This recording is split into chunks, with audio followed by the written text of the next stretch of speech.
Bonjour, bienvenue sur jamdev.fr. Alors aujourd'hui, on va reprendre un tuto qu'on avait réalisé, un menu déroulant uniquement en CSS, et on va réaliser cet effet plutôt avec du jQuery pour que ce soit plus sympa.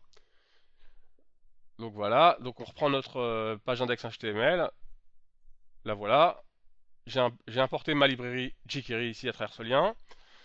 Euh, dans le CSS, c'était la dernière ligne ici là qui réalisait l'effet de déroulement, donc je vais la supprimer. Voilà. Je retourne sur mon navigateur. On voit que l'effet a disparu, normal. Et on va coder ça en jQuery pour avoir un effet plus sympathique. Donc on est parti, on va se placer entre le body et l'HTML. On ouvre Globalise Script pour taper du script, hein. Donc au passage, regardez bien le code HTML. Il y a une classe nav pour le premier UL, une classe nav pour le deuxième UL, et voilà. Voilà. Notez que moi en général je travaille que avec des classes. J'utilise rarement les identifiants. Donc voilà, c'est parti. Donc on va écrire une fonction jQuery no conflict pour qu'il n'y ait pas de conflit entre le JavaScript et le jQuery au cas où vous écriviez du JavaScript plus tard, on ne sait jamais. Donc la structure, la syntaxe, on ouvre les parenthèses. Dedans, on écrit une fonction. Voilà, parenthèse encore, accolade, je crois. Ensuite, dedans, enfin à l'extérieur, pardon, on ouvre encore des parenthèses. Dedans, on écrit J, l'objet, jQuery, comme ça. En n'oubliant pas de mettre le Q en majuscule. Voilà, donc maintenant, nous on va écrire là, dans la fonction. Et là, j'ai oublié en argument le dollar. Donc il se passe rien, c'est normal. Mais c'est juste pour pouvoir avoir du code jQuery propre. Et on est parti. Donc on va utiliser une variable pour gagner un peu d'écriture, qui sera égale var nav. Donc c'est le nom que je lui ai attribué. Donc dollar, ce sera quoi? Le sélecteur .nav. C'est pas obligatoire, mais c'est pour gagner un peu de ligne et de la clarté en écriture. Donc ensuite on va faire un nav.find qui ira chercher les LI, les balises LI donc, balise de liste. Pour chaque balise trouvée, tu vas faire, on va faire des événements et ça. Des événements et pour chaque événement, tu appliqueras une fonction. Donc on va utiliser comme événement, on va utiliser le mousse enter qui correspond à l'entrée du passage de la souris dessus et le mousse leave à la sortie de la souris avec un slide up et un slide down. Donc le contraire, slide down, slide up. En passant, ça va descendre et en sortant, ça va remonter. Voilà. Donc dedans, on arrange un peu le code. Dedans, là, on peut mettre une première fonction.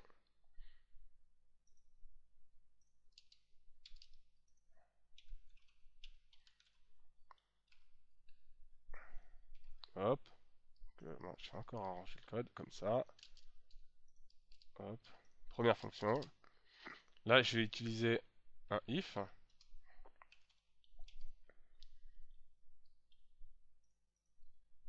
Syntaxe du if.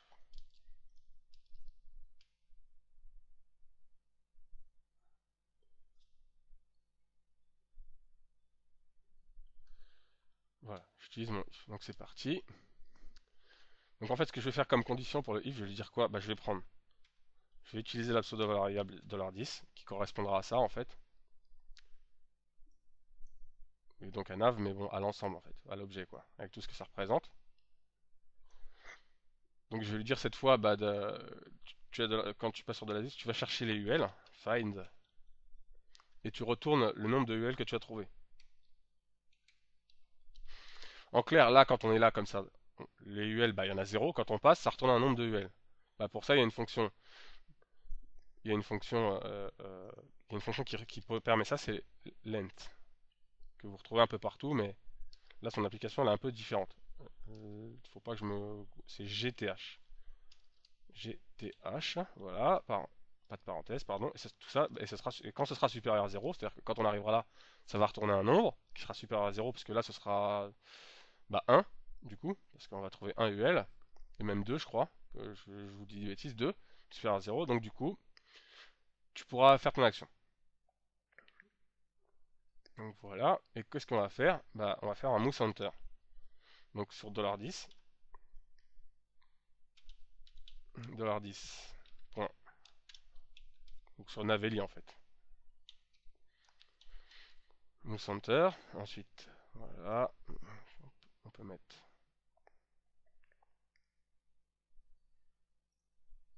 un point virgule.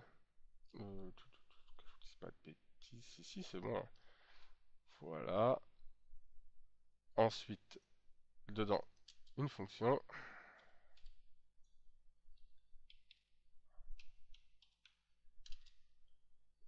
Hop, crochet, fonction. Et on va mettre quoi comme fonction sur $10?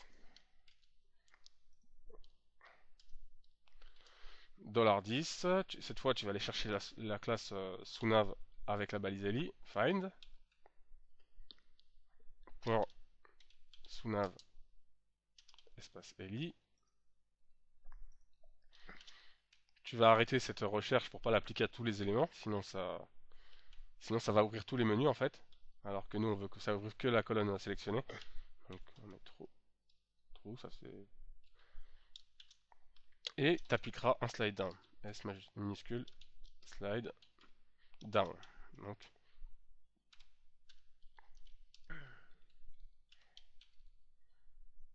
voilà. Donc maintenant, c'est bien gentil, ça remonte pas. Donc il faut que ça remonte. Donc bon là j'actualise, c'est normal. Je repasse, vous voyez que j'ai l'effet, le premier effet voulu. Donc bah en fait comme on avait utilisé un if, bah du coup ce sera l'effet par défaut. Donc on sort du i, on va sortir de. Enfin, on reste toujours là-dedans, on va juste copier. On va copier cette. Comment dire.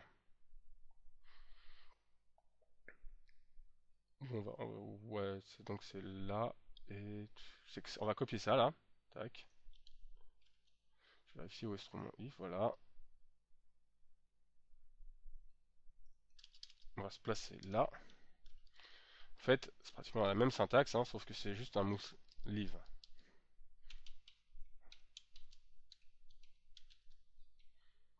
Alors, j'ai dû faire une bêtise encore.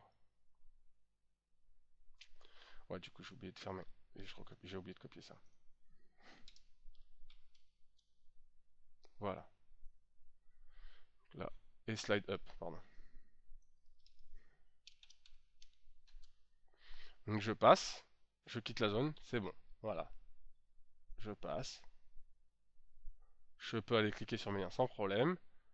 Et dès que je passe d'une zone à l'autre, là il n'y en avait pas, c'est normal. Donc je vais agrandir, on va bien tester. Là c'est bon. Là il n'y en a pas, c'est normal. Je passe, voilà.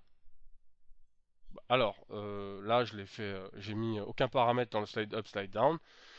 Donc vous pouvez mettre, vous pouvez mettre, je sais pas, je crois que c'est je vais pas vous dire de bêtises. On peut mettre un slide down, on peut mettre, voilà, c'est en millisecondes, je crois. Donc ça du coup, voilà, ça fait une seconde. Donc voilà, vous pouvez paramétrer le slide down et le slide up pour avoir quelque chose de plus personnalisé si cet effet par défaut ne vous convient pas.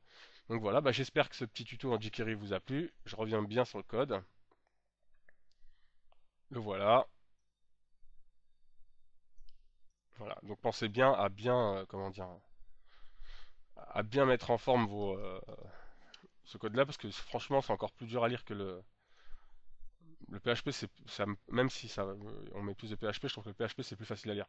Que le jQuery c'est quand même plus dur à lire, malgré qu'il y ait moins de trucs de texte, mais il y a tellement de fonctions qu'avec les crochets et les parenthèses, des fois on s'en sort pas. Donc voilà. Je vous dis à bientôt, ciao, à la prochaine.